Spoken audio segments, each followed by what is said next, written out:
il y a 20 ans, quand je suis rentré dans l'éducation nationale, le gros conflit qu'on avait, le gros dossier, c'était l'OMC et la marchandisation des services publics.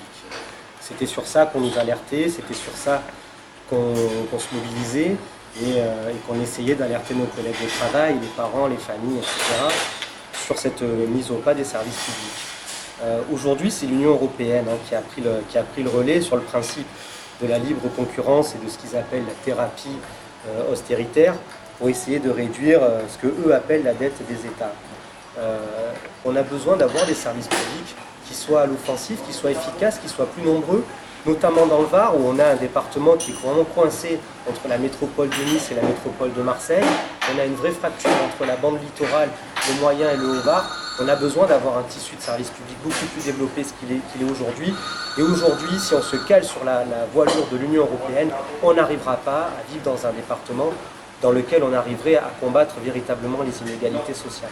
Donc je pense aussi qu'il faut permettre l'intervention citoyenne sur la question des services publics.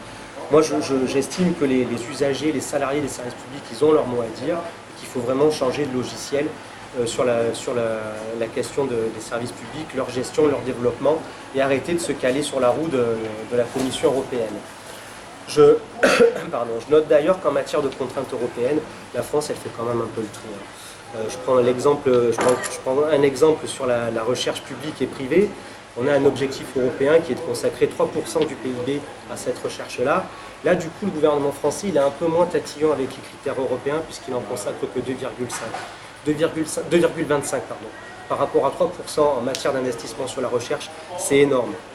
Et donc, c'est avec honneur et fierté que j'ai rejoint la liste qui est menée par Yann Brossat, une liste dans laquelle se côtoient des gens ordinaires qui ont mené un combat, qui mène un combat qui est malheureusement devenu extraordinaire, celui de l'intérêt commun, de l'intérêt collectif.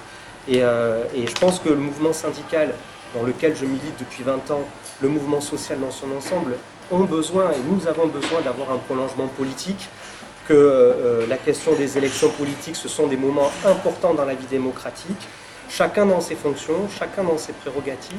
Et je pense qu'on a vraiment des activités complémentaires, on a besoin de passerelles, on a besoin de travailler ensemble, on a besoin d'aller aussi au carton ensemble pour essayer de bousculer l'ordre établi, d'imposer des choix plus justes et plus solidaires.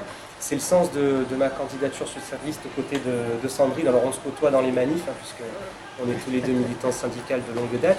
Mais c'est vrai que dans ces manifs, on côtoie aussi beaucoup les militants communistes qui sont membres à part entière du mouvement social. Donc c'est un engagement qui est logique et cohérent.